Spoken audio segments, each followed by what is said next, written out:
Bonjour à tous, aujourd'hui nous sommes ravis d'accueillir Grégory Millot, meilleur sommelier du Luxembourg 2022.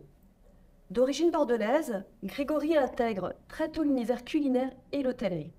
Jérôme Akebeda, meilleur sommelier suisse Goemio 2015, fut son mentor durant sa formation professionnelle. En 2021, Grégory participe au concours Master of Port et c'est là que M. Daman le repère et lui propose de rejoindre son équipe. Il devient chef sommelier de l'hôtel Le Place d'Ardes en 2022. En janvier dernier, Grégory participe au concours du meilleur sommelier du monde à Paris et va jusqu'en quart de finale. Bonjour Grégory. Bonjour Noël. Alors Grégory, bravo pour ce parcours professionnel impressionnant. Alors j'avais quelques questions pour vous. La première va être, quelles qualités sont requises pour être un bon sommelier? Déjà, ce qu'il faut savoir, c'est qu'il faut déjà être un ambassadeur au service des boissons. Et je définirais le mot sommelier en 9 points. S comme salesmanship, l'art de la vente. C'est connaître les profils des clients et connaître les produits sélectionnés, avec et sans alcool. Ensuite, O comme organisation, donc savoir faire face aux imprévus et avoir une capacité d'adaptation. Créer des événements autour des vins et des boissons et gérer un planning souvent très rempli. Tout à fait. M comme management, organiser des cartes des vins de différents points de vente. Sélectionner continuellement de nouveaux vins afin de créer une dynamique de vente pour la clientèle. Mettre en place des dégustations sur des vins de différentes thématiques et également gérer une cave et son aspect administratif.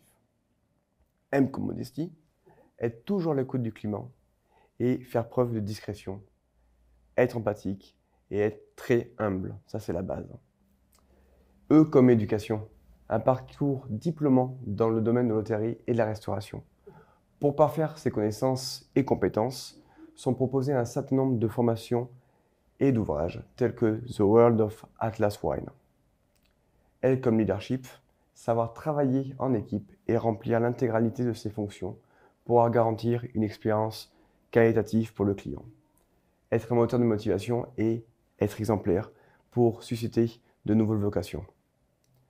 I comme innovation, utiliser de nouvelles technologies, s'adapter au goût multigénérationnel. Parce qu'on sait très bien, de plus en plus, les jeunes boivent de moins en moins de vin, donc il faut leur donner envie de boire du vin. Tout à fait. Et avoir la volonté de toujours faire évoluer ses connaissances. E comme éthique, donc rester professionnel, la passion ne joue pas tout le temps. Rester honnête avec les clients et les fournisseurs. Et penser à l'image de marque de l'établissement que l'on représente. Et R comme respect. Respecter l'ensemble de ses interlocuteurs, les clients, les producteurs et les équipes. Respecter le produit et l'environnement, le côté sustainability.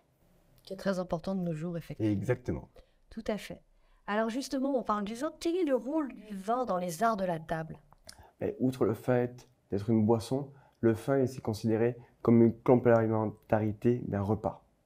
Dans tous les repas, le vin est un élément culturel fort, surtout par exemple dans les contrées européennes, et un lien de partage entre les personnes. Que ce soit un déjeuner d'affaires, un événement familial ou entre amis, chaque instant requiert un vin différent. À l'instar du champagne, très souvent consommé pour des célébrations importantes, différentes découvertes sont attestées. Par exemple, j'aime travailler sur les accords mets et vins, beaucoup. Et associer des vins et autres boissons avec des mets insolites permet de créer des moments uniques pour les convives et créer de nouvelles rencontres.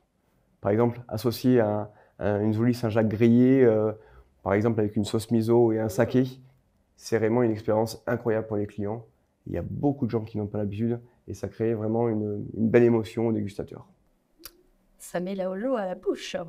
Et alors, si vous deviez donner des conseils pour bien choisir son vin, lesquels seraient-ils? Parce que j'imagine qu'il y en a plusieurs. Tout d'abord, le plus important, c'est de savoir cibler ses goûts. Tout le monde a sa propre sensibilité. Certaines personnes préfèrent les vins légers, d'autres les vins plus structurés. Autre élément à ne pas oublier, pour quel moment ce vin sera-t-il dédié?